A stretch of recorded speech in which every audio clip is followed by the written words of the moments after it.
Hello students, welcome to digital ventures. मेरा नाम है कासिफ अंसारी और हम पढ़ रहे हैं इंडियन पॉलिटी में एक बड़ा इंपॉर्टेंट टॉपिक जिसका नाम है सेंटर स्टेट रिलेशंस।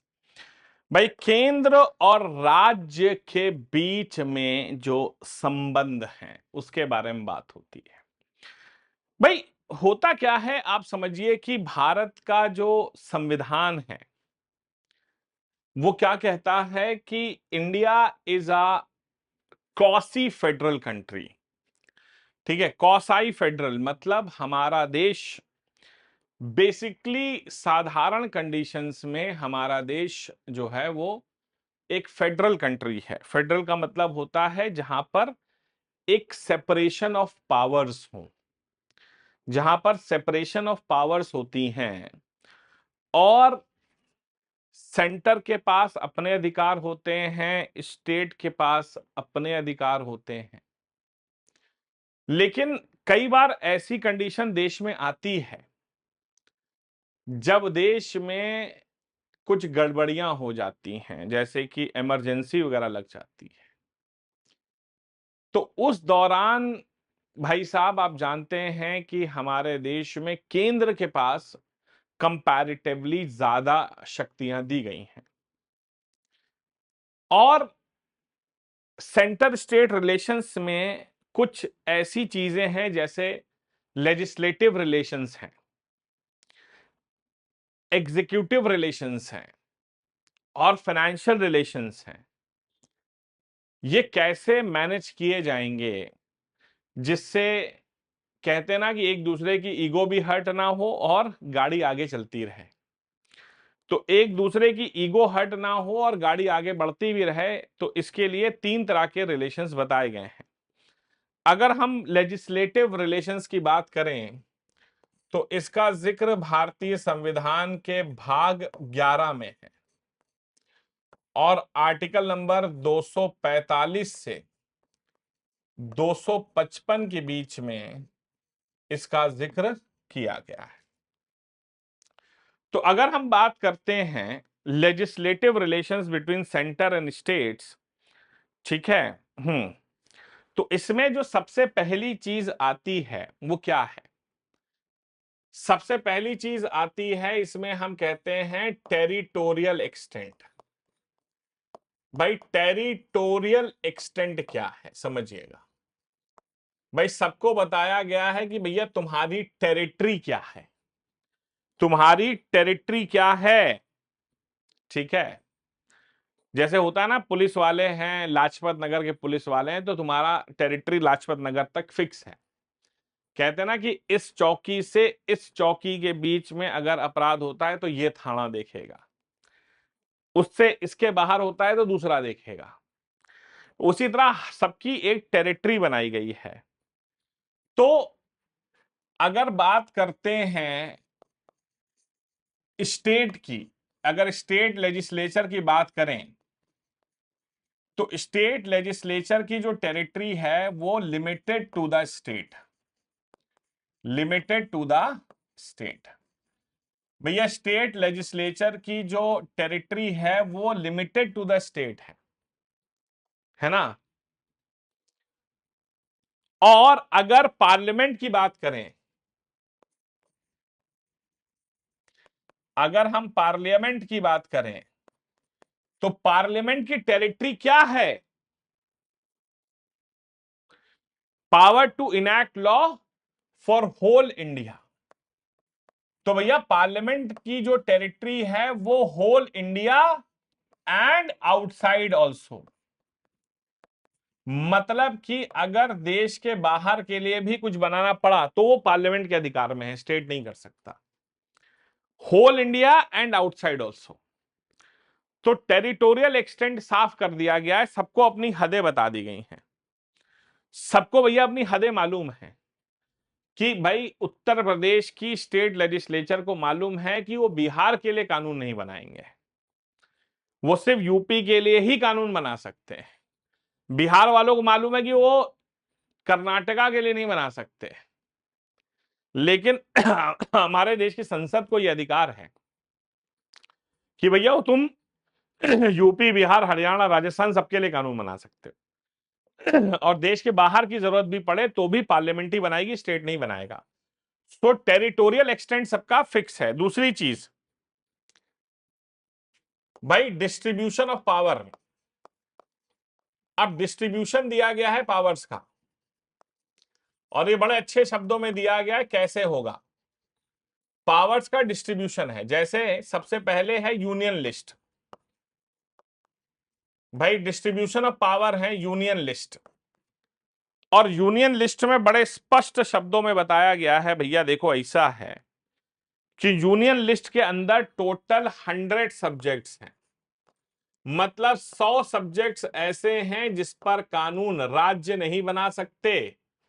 जैसे डिफेंस है, डिफेंस के कानून उत्तर प्रदेश नहीं बना सकता। समझ गए आप बात? हाँ जी, डिफेंस के कानून उत्तर प्रदेश नहीं बना सकता। फॉरेन पॉलिसी के कानून उत्तर प्रदेश नहीं बना सकता। रेलवे के कानून नहीं बना सकते, वो यूनियन लिस्ट में है, वो यूनियन ही बनाएगी। सिटीजनशिप पे कानून स्टेट नहीं बना सकता, वो भैया आपको माननी पड़ेगी केंद्र की बात। दूसरा, स्टेट लिस्ट, भैया इसके अंदर वो चीजें हैं जिस पर कानून 61 सब्जेक्ट्स ऐसे हैं जिस पर कानून सिर्फ और सिर्फ राज्य ही बना सकता है, इस पे केंद्र इंटरफेयर नहीं कर सकता। कुछ चीजें ऐसे हैं जिसपे कानून जो है वो केंद्र ही राज्य ही बनाएगा, केंद्र उसमें इंटरफेरेंस नहीं करेगा। और तीसरी चीज है जिसे हम कहते हैं कॉन्करेंट लिस्ट। कॉन्करेंट लिस्ट, इसमें भाई साहब टोटल 52 सब्जेक्ट्स हैं,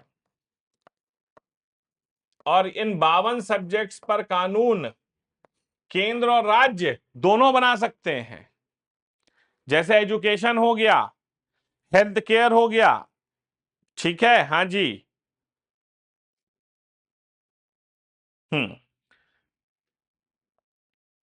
हेल्थ केयर हो गया, एजुकेशन हो गया, ठीक है भैया, उस पर कानून जो है वो आपके हमारे सेंटर स्टेट दोनों बना सकते हैं, कोई परेशानी नहीं है। एजुकेशन हो गया, कानून दोनों बनाओ।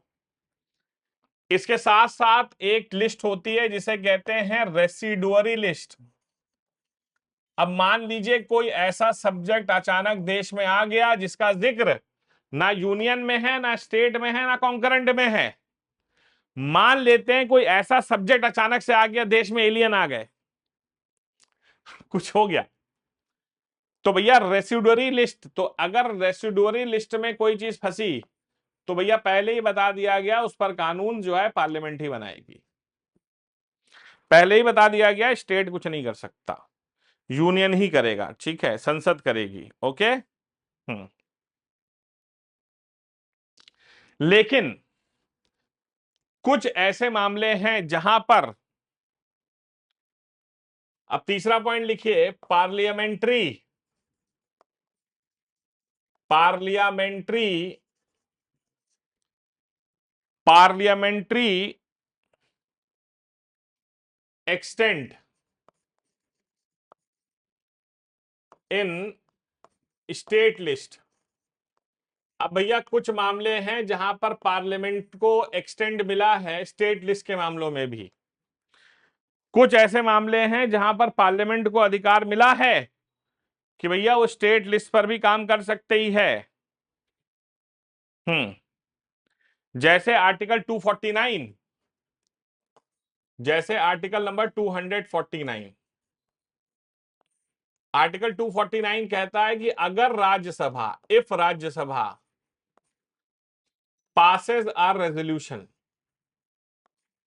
अगर राज्यसभा भैया एक प्रस्ताव पास कर दे विद 2/3 मेजॉरिटी,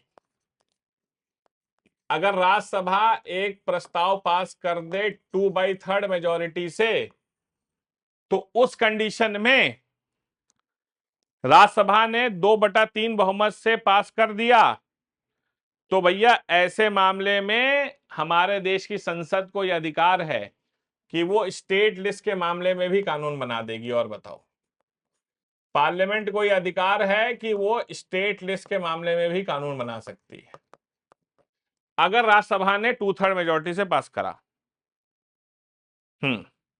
अब नेक्स्ट दूसरा आर्टिकल 250। आर्टिकल 250 में बड़े साफ शब्दों में लिखा है कि अगर हमारे देश में नेशनल इमरजेंसी लग जाए अंडर आर्टिकल 352, अगर आर्टिकल 352 के तहत नेशनल इमरजेंसी लग जाए तो भैया स्टेट उस दौरान कुछ नहीं कर सकती है। बड़े साफ शब्दों में कहा गया है कि जो पार्लियामेंट होगी वो भैया स्टेट लिस्ट के मामलों में कानून बनाएगा। आप इमरजेंसी में कुछ नहीं कर सकते। अब आर्टिकल नंबर 252, अगर 2 और मोर देन 2 स्टेट्स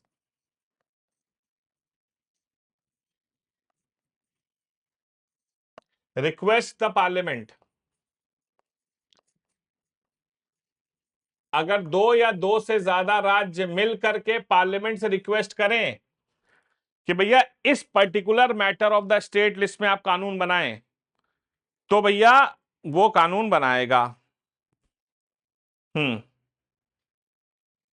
ठीक है।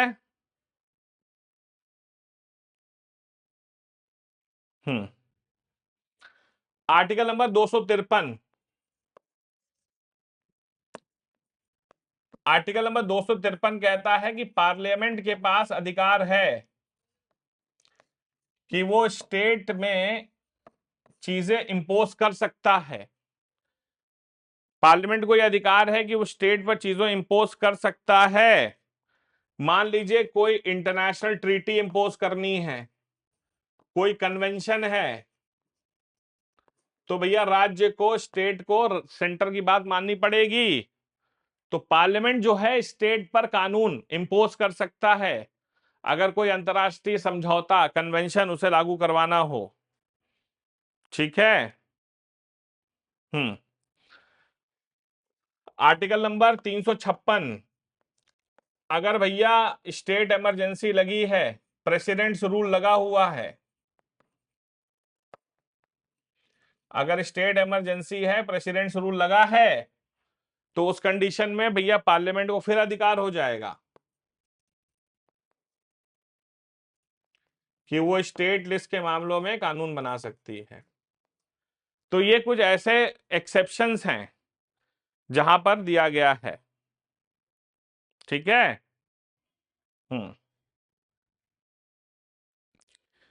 ओके, आगे लिखिए centres control, centres control over state legislation. अब कोई राज्य जो है भैया वो उधड़ा गया है, अब कोई राज्य जो है वो भैया मान ही नहीं रहा, कह रहा हम तो अपनी मनमानी करेंगे, हम तो केंद्र की बात ही नहीं मानेंगे, जाओ जो करना है कर लो। तो ऐसा नहीं होता है। अब राज्य ने भाई साहब कोई बिल पास कर दिया, स्टेट की विधानसभा में पास हो गया, विधान परिषद में पास हो गया, तो गवर्नर के पास पहुंचा, गवर्नर बिल साइन ही नहीं करेगा, राष्ट्रपति के पास भेज देगा, लो भैया हम साइन नहीं करेंगे, बड़े पापा देखेंगे, अब जाओ तुम्हें जो करना है कर लो। और बड़े पापा मना कर देंगे कि भैया हम साइन नहीं करेंगे, तो इससे स्टेट पर कंट्रोल बनाता है सेंटर। ठीक है, लिखिए the governor of the state, जो राज्य का गवर्नर है, कैन कीप द बिल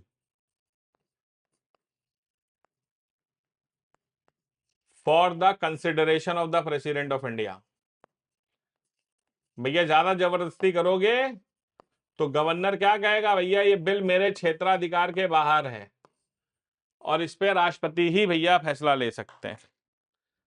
होता नहीं है जब हम घर में थोड़ी जिद ज्यादा करते हैं तो मम्मी क्या कहती हैं, ये चीज मेरे क्षेत्राधिकार से बाहर है, पिताजी से बात करना, बात वैसे ही खत्म हो गई। ये चीज मेरे क्षेत्राधिकार से बाहर है, पिताजी से बात करना, पिताजी से बात करने की तो हिम्मत है नहीं, तो बात खत्म हो गई। जाओ भैया, ठन ठन गोपाल, जय हिंद जय भारत, वंदे मातरम हो गया। ठीक है, हाँ जी। तो ये हो गए भाई साहब लेजिस्लेटिव रिलेशंस। तो इस तरह से दोनों को बैलेंस किया जाता है। और अब हम इसमें पढ़ेंगे एडमिनिस्ट्रेटिव रिलेशंस कैसे चलते हैं सेंटर और स्टेट के बीच में। तो सेंटर और स्टेट्स के बीच में एडमिनिस्ट्रेटिव रिलेशंस की बात करें तो इसका भी जिक्र भारतीय संविधान के भाग 11 में किया गया है। ठीक है, तो भारतीय संविधान के भाग 11 में इसका जिक्र है और आर्टिकल नंबर 256 से 263 के बीच में एडमिनिस्ट्रेटिव रिलेशंस बताए गए हैं। 256 से 263 के बीच में, ठीक है, एडमिनिस्ट्रेटिव रिलेशंस बताए गए हैं। आइए देखते हैं कैसे एडमिनिस्ट्रेशन पर होता है। तो सबसे पहली चीज आती है distribution of executive powers. Distribution of executive powers, सबसे पहली चीज है डिस्ट्रीब्यूशन ऑफ एग्जीक्यूटिव पावर्स। तो जो एग्जीक्यूटिव पावर्स हैं उनका डिस्ट्रीब्यूशन कैसे होता है। तो यूनियन गवर्नमेंट की अगर बात करें तो यूनियन गवर्नमेंट और स्टेट गवर्नमेंट। तो देखिए यूनियन गवर्नमेंट के जो एग्जीक्यूटिव पावर्स हैं extends to all the subjects on which parliament make laws. तो भैया जिन मामलों में पार्लियामेंट कानून बनाती है, ठीक है, तो जिन मामलों में पार्लियामेंट कानून बनाती है, पार्लियामेंट मेक लॉज, तो जिन मामलों में पार्लियामेंट कानून बनाती है उन मामलों में जो एग्जीक्यूटिव पावर है वो यूनियन गवर्नमेंट के पास है।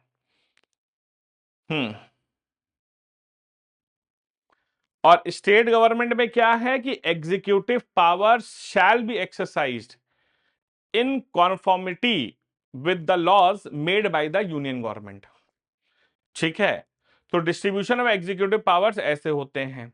उसके बाद दूसरी बात करते हैं इसमें centre's direction to the state. अगर हम बात करें centre's direction to the state,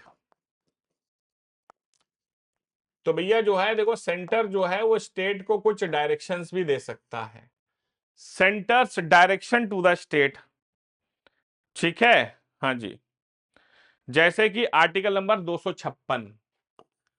article number 256 में बड़े स्पष्ट शब्दों में कहा गया है कि every state's executive power is to be exercised in such a manner as to ensure compliance with the laws made by the union parliament. तो जो राज्य के एग्जीक्यूटिव पावर होंगे, देखिए तो इसमें बहुत साफ शब्दों में बताया गया है executive powers of the state, जो राज्य के एग्जीक्यूटिव पावर्स हैं should be in compliance, should be in compliance with the laws made by union government. ऐसा नहीं हो सकता कि यूनियन का कानून कुछ और है, तो कानून जो यूनियन गवर्नमेंट ने बनाए हैं उसके आधार पर ही जो है राज्य के एग्जीक्यूटिव पावर्स जो हैं वो चल सकते हैं। मतलब आप जो हैं जो यूनियन पार्लियामेंट के एडमिनिस्ट्रेटिव पावर्स बताए गए हैं तो उसके जो एग्जीक्यूटिव पावर्स हैं आपके, ठीक है, हाँ जी, तो भैया आप जो है उसमें मनमानी नहीं कर सकते, वो कंप्लायंस विद द स्टेट होने चाहिए। अब यहां पे बहुत अच्छी चीज बताई गई, control of the union, article number 257 में control of union centre over state in certain cases. अब बड़े स्पष्ट शब्दों में बताया है कि कई मामलों में एडमिनिस्ट्रेटिव रिलेशंस में control of centre over state in certain cases. तो कई मामलों में कंट्रोल किया गया। जैसे कौन से मामले, ड्यूरिंग नेशनल इमरजेंसी। तो जब देश में नेशनल इमरजेंसी लगी हो तो उस दौरान क्या होता है? तो जब जब भैया सेंट्रल नेशनल इमरजेंसी लगी है तो भैया जानते हैं आप, जितने भी एडमिनिस्ट्रेटिव पावर्स होंगे वो सब यूनियन के पास ही होते हैं। स्टेट इमरजेंसी के दौरान आपको मालूम है, जब स्टेट इमरजेंसी लगेगी तो राज्य के जो राज्यपाल होंगे वो राज्य को चलाएंगे, ठीक है? हाँ जी। तो स्टेट मशीनरी जो होगी वो डायरेक्टली भैया किसके कंट्रोल में आ जाती है? प्रेसिडेंट के। और प्रेसिडेंट गवर्नर से कहेगा राज्य को तुम चलाओ। उसके बाद स्टेट पब्लिक सर्विस कमीशन के मामले में भाई देखो, इसमें बड़ा अच्छा नियम बताया गया है कि स्टेट पब्लिक सर्विस कमीशन का जो चेयरमैन और मेंबर्स होंगे उसकी नियुक्ति गवर्नर करेगा, लेकिन रिमूवल राष्ट्रपति ही कर सकता है। ठीक है, तो रिमूवल जो है भैया वो राष्ट्रपति ही करेगा, गवर्नर नहीं कर सकता। उसके बाद ऑल इंडिया सर्विसेज के मामले में, ऑल इंडिया सर्विसेज के मामले में अखिल भारतीय जो सेवाएं होती हैं, आईएएस आईपीएस ये सब जो सेवाएं हैं, इन मामलों में सेंटर ही भैया एब्सोल्यूट है। तो सेंटर का कंट्रोल स्टेट्स पर ज्यादा है। सरकारी जो ऑल इंडिया सर्विसेज होती हैं वो यूपीएससी कराएगा, सेंटर कराएगा और स्टेट को कैडर अलॉट कर देगा। ठीक है, स्टेट खुद से नहीं करा सकते इसमें। ठीक है, उसके बाद आप देखेंगे कि कुछ अदर प्रोविजंस भी हैं, कुछ अदर प्रोविजंस में भी हैं जहां पर सेंटर स्टेट पर अपना कंट्रोल बनाता है। कुछ और भी प्रोविजंस हैं जहां पर सेंटर स्टेट पे कंट्रोल बनाता है। जैसे जैसे अपॉइंटमेंट ऑफ गवर्नर, जैसे कि अपॉइंटमेंट ऑफ गवर्नर। देखो भैया, ऐसा है कि गवर्नर की नियुक्ति जो होती है ना वो राज्य के हाथ में नहीं होती है। गवर्नर की नियुक्ति जो होती है वो राज्य के हाथ में नहीं होती है। तो गवर्नर की नियुक्ति जो होती है भाई साहब वो होती है सेंटर के हाथ में। ठीक है, हाँ जी। स्टेट इलेक्शन कमीशन, देखिए बड़ा अच्छा नियम है। स्टेट इलेक्शन कमीशन जो है उसकी नियुक्ति गवर्नर करेगा। स्टेट इलेक्शन कमीशन की नियुक्ति गवर्नर करेगा, लेकिन रिमूवल राष्ट्रपति ही करेंगे। उसके अलावा आर्टिकल 355, जिसमें बड़े स्पष्ट शब्दों में कहा गया है कि अगर किसी राज्य को एक्सटर्नल अग्रेशन या इंटरनल डिस्टरबेंस झेलना पड़ रहा है, ठीक है, हाँ जी, तो अगर जैसे विदेशी खतरा है, मान लीजिए कि पंजाब है, अब पंजाब के साथ पाकिस्तान जुड़ा है, तो पाकिस्तान से पंजाब को खतरा है, तो भैया ये सेंटर की रिस्पॉन्सिबिलिटी है। सेंटर कहेगा कि हम देखेंगे, राज्य नहीं देख सकता है। तो आर्टिकल 355 में बताया गया है कि भैया अगर एक्सटर्नल एग्रेशन है, तो अगर एक्सटर्नल एग्रेशन है या आर्म्ड रिबेलियन है, अगर देश की पुलिस वुलिस, राज्य की पुलिस मान लो सरकार के खिलाफ बंदूक लेके खड़ी हो गई, सिविल वॉर हो गया, तो भैया सेंटर इसमें सीधे घुस जाएगा अंदर, याद रखिएगा। तो सेंटर सीधे अंदर घुस जाएगा, यहां पर स्टेट से पूछेगा नहीं। स्टेट फिर ऐसा नहीं कह सकता कि होम मिनिस्ट्री हमारे कंट्रोल में है स्टेट की, हम तो जो मन चाहे करेंगे, नहीं कर सकते आप ऐसा नहीं कर सकते, क्योंकि भैया सेंटर जो कहेगा आपको करना पड़ेगा। अगर एक्सटर्नल एग्रेशन है, आर्म्ड रिबेलियन हो गया, इंटरनल डिस्टरबेंस हो गया, तो उस कंडीशन में राज्य कुछ नहीं कर सकता, सेंटर ही करेगा। तो इस तरह से क्या होता है कि सेंटर जो है वो स्टेट पर अपने कंट्रोल बनाता है। ठीक है, हाँ जी। नेक्स्ट, और इसमें अब हम पढ़ेंगे फाइनेंशियल रिलेशन सेंटर और स्टेट के बीच में कैसे होते हैं। इसका जिक्र जो है वो भारतीय संविधान के पार्ट 12 में किया गया है, और आर्टिकल नंबर 268 268 से 293 के बीच बताया गया है। ठीक है, हाँ जी, 268 से 293 93 के बीच में लेजिस्लेटिव रिलेशंस बताए गए। देखिए सबसे पहले, अरे फाइनेंशियल रिलेशंस बताए गए। फाइनेंशियल रिलेशंस में सबसे पहले आता है एलोकेशन ऑफ टैक्सेस। सबसे पहली चीज आती है एलोकेशन ऑफ टैक्सेस। देखो भैया इस मामले में बड़े अच्छा अधिकार है। एलोकेशन ऑफ टैक्सेस के मामले में बड़ा अच्छी बात कही गई है कि हमारे देश में both the centre and the state has the exclusive power to levy any taxes. ठीक है, हाँ जी, लिख लीजिए, the centre and the state, the centre and the state has exclusive power, has exclusive power to impose the taxes. भाई taxes को impose करने का एक्सक्लूसिव पावर है। इसीलिए आप देखेंगे हमारे देश में शराब हर राज्य में अलग अलग दाम पे बिकती है, पेट्रोल अलग अलग दामों पे बिकता है। ठीक है, हाँ जी। तो यूनियन और स्टेट लिस्ट के जो जो कानून होंगे उसके आधार पे जो टैक्स बनते हैं वो आप लगाएंगे। ठीक है, इसमें भी वही कहा गया है कि अगर कोई ऐसा टैक्स हो गया, रेसिडुअरी पावर्स अगर आ गई, अगर रेसिडुअरी पावर्स की बात आ गई मतलब कोई ऐसा टैक्स जो सेंटर स्टेट दोनों से मिस हो जाए, तो उस कंडीशन में भैया पार्लियामेंट को ही अधिकार दिया गया है। मतलब फिर स्टेट यहां पर कुछ नहीं कर सकता, रेसिडुअरी जहां पे बात आएगी। ठीक है, हाँ जी। दूसरा दूसरी बात कही गई है जिसे हम कहते हैं grant in aid. Grant in aid, देखिए इसमें आर्टिकल नंबर 275 में बड़ी अच्छी बात कही गई है। आर्टिकल नंबर 275 में क्या कहा गया है, बड़े स्पष्ट शब्दों में यहां पर कहा गया है, the parliament can issue the grants of the revenue to such states as parliament may decide. ठीक है, लिखिए, the centre, sorry, the parliament, the parliament can issue, the parliament can issue grants to the state.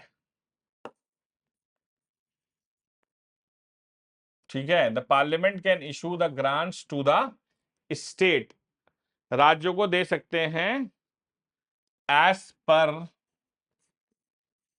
As per their choice. तो parliament को यह अधिकार है कि वो राज्यों को ग्रांट्स दे सकते हैं एज पर देयर चॉइस। मतलब ये भैया मैंडेटरी नहीं है कि यूपी कह रहा है कि मुझे 1 लाख करोड़ दे दो तो केंद्र 1 लाख करोड़ देगा, नहीं। भाई हरियाणा कह रहा है मैं इतना दे दो तो नहीं, वो राज्य केंद्र की मर्जी है। अब होता क्या है कि अगर केंद्र और राज्य में अलग अलग सरकारें हैं तब तो केंद्र देने से रहा, भूल जाइए आप। ठीक है, अगर केंद्र और राज्य एक ही सरकार है, डबल इंजन की है, तब तो वैसे ही कोई समस्या नहीं है। ठीक है, हाँ जी।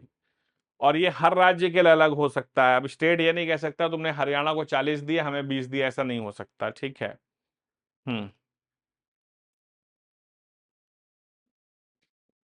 हम्म ठीक है, जैसे आर्टिकल नंबर 282 में कहा गया है, ये अधिकार दोनों को अच्छा दिया गया है कि अगर कोई पब्लिक पर्पस है, अगर मान लीजिए कोई जनहित की बात है, तो पार्लियामेंट और स्टेट्स को अधिकार है कि वो फैसले पैसे अपने खर्चा कर सकते हैं। ठीक है, इसमें ऐसी कोई समस्या नहीं है। ठीक है, हाँ जी।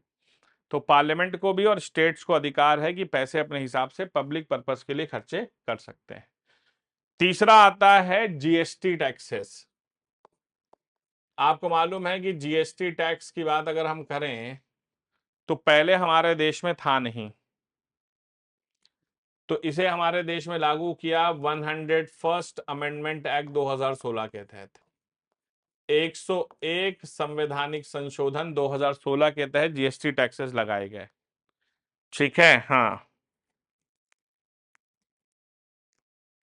हम्म जीएसटी के मामले में याद रखिएगा, इस मामले में बराबर पावर है, लिखिए the centre and the state, the centre and the state both have the power, both have the power to impose and collect the GST। तो भैया सेंटर और स्टेट दोनों को अधिकार है कि वो इम्पोज भी कर सकते हैं और जीएसटी कलेक्ट भी कर सकते हैं।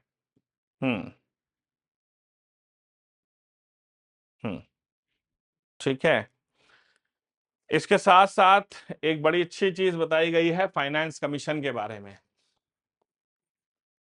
अब सेंटर स्टेट के बीच में लड़ाई ना हो, इसके लिए एक फाइनेंस कमीशन बनाई गई है ताकि फाइनेंशियल रिलेशंस बने रहें, वरना तो और लड़ाई होती। ठीक है, फाइनेंशियल रिलेशंस में बताया गया है आर्टिकल 280 में, under article number 280 there will be a finance commission, एक फाइनेंस कमीशन होगी। There will be a finance commission for the distribution of taxes, for the distribution of taxes between the centre and state. केंद्र और राज्य के बीच में tax का distribution करने के लिए एक फाइनेंस कमीशन बनाई जाएगी। बड़े स्पष्ट और साफ शब्दों में बताया गया था। अब अगर मान लीजिए फाइनेंस कमीशन सेंटर की होती तो स्टेट वाले कहते हैं कि हमारे साथ भैया भेदभाव हो रहा है, और अगर फाइनेंस कमीशन स्टेट की होती तो सेंटर वाले कह रहे हैं हमारा भेदभाव हो रहा है। इसीलिए से एक इंडिपेंडेंट कंस्टिट्यूएंट असेंबली, सॉरी, एक इंडिपेंडेंट कंस्टिट्यूएंट बॉडी बनाई गई ताकि जो फैसले हों फाइनेंस कमीशन के वो दोनों लोग माने। तो ये हो गया भैया आपके legislative powers, sorry, legislative relations. So thank you so much everyone for joining the class. It was indeed a great pleasure teaching you all. Have a nice day. Jai Hind, Jai Bharat and Vande Mataram.